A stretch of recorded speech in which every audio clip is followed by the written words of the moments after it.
Danes v Pomurskem dnevniku nesklepčne seje. Črno-beli proti Gorici. Hišne preiskave. Poostren nadzor.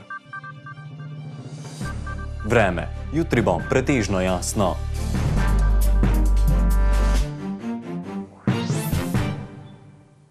Spoštovane gledalke, cenjeni gledalci, lepo pozdravljeni. Pestro politično dogajanje se ne odvija samo na državni, ampak tudi na lokalni ravni. V občini Sveti Jurij ob Ščavnici namreč župan in skupina svetnikov že dlje časa ne najde skupnega jezika. Zdaj je vajeti v svoje roke prevzelo Ministrstvo za javno upravo, ki bo skušalo razrešiti nastali spor.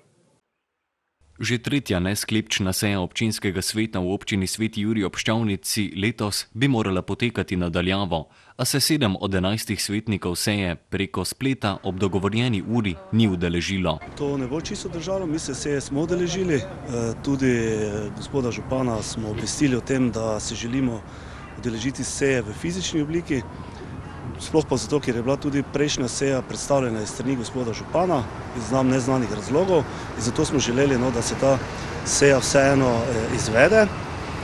Zaman smo čakali pred občinsko stavbo, tudi v času uradnih ur je bila občinska stavba zaprta, klicali smo na tajništvo in pa gospoda župana osebno in smo žal 1 uro čakali pred zaprtimi vrati. Po besedah župana ni bilo razloga, da se seje ne bi udeležili preko spleta, saj so jih, kot pravi, pravočasno obvestili o tem in jih tudi pozvali, da sporočijo, če imajo težave z internetno povezavo. Mi smo ob najavi same seje 22. redne dali jasno naznanje in pozvali član občinskega sveta, da bo seja potekala preko Zoom videokonference. Sporočili smo jim tudi, če ima kdo kakšnekoli težave glede same navezave na internetno mreže ali pa glede te opreme potrebne za to. Nam v tem času, ko smo zaprosili, da nam to sporočijo, ni bilo nobene tovrstnega predloga ali da je manjko. Dan pred sejo pa je skupina članov občinskega sveta, njih 7, pač ne vem z katerega razloga, začelo sporočati, da pridejo na sejo v živo pravzaprav. Župan je prepričan, da je ravnanje skupine svetnikov, ki nastopajo v skupini Naprej, v škodo občine. Moram reči pravzaprav, da gre za razrešitev članov občinskega sveta, ker postopek razrešitve župana pod poklice poseben postopek in pozivajo predvsem članov občinskega sveta, da stvari vzamejo resno, da obstajajo vse pravne temelje za nadaljevanje razrešitve, predčasne razrešitve našega občinskega sveta. Naj vzamejo to stvar resno, meni pa predlagajo, da v 8 dneh od tega prejema te informacije oziroma opozorila za člane občinskega sveta skličem redno sejo, kar sem tudi že danes storil, tako da je naslednja redna seja naslednjo sredo.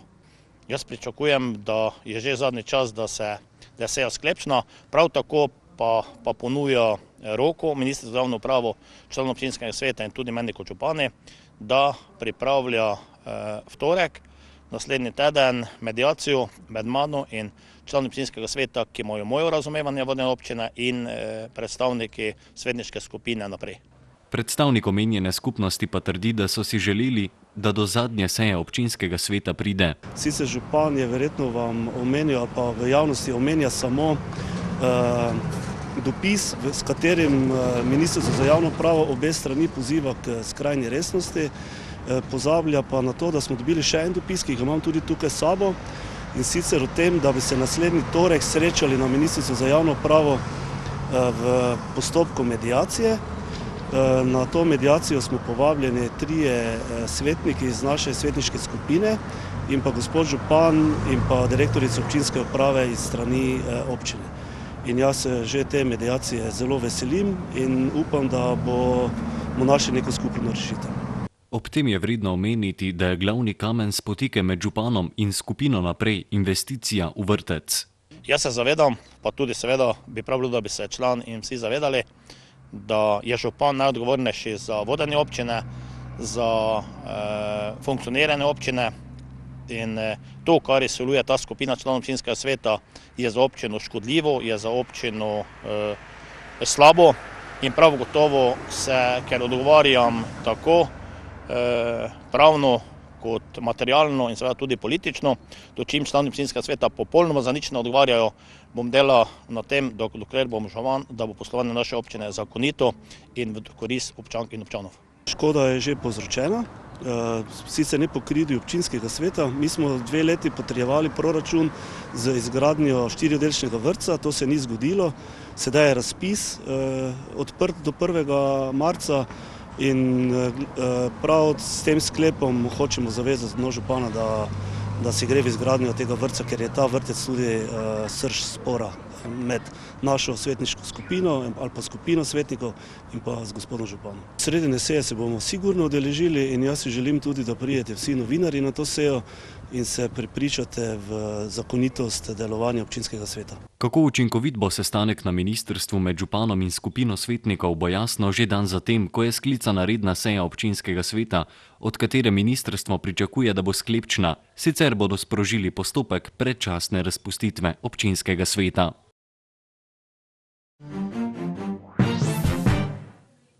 Mura na 2 tekmah nadaljevanja prve lige Telekom Slovenije še ni našla recepta za zmago. Sobočani so na uvodni preizkušnji s Taborom v zahtevnih razmerah iztržili točko, nedeljski dvoboj z Olimpijo pa se je končal v korist Ljubljančanov. V Fazenerijo pa že jutri prihaja Gorica, ki je na 2 tekmah po zimskem premoru osvojila 4 točke, nazadnje pa je dobila primorski derbi s Koprom.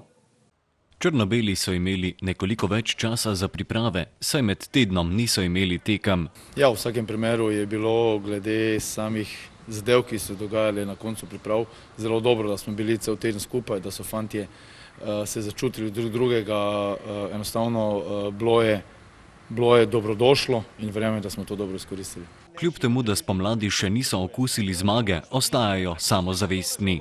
Tekmujemo zato, da bi zmagali, želimo na vsaki tekmi zmagati, ne glede na nasprotnika. Vsako tekmo jemljemo posebej, tako da zmage so tiste, ki te delajo samozavestnega, ampak sama podoba na igrišču pri nas ali pa naša podoba na igrišču v zadnjih 2 tekmah je bila takšna, da bi se lahko zaslužili tudi kakšno zmago.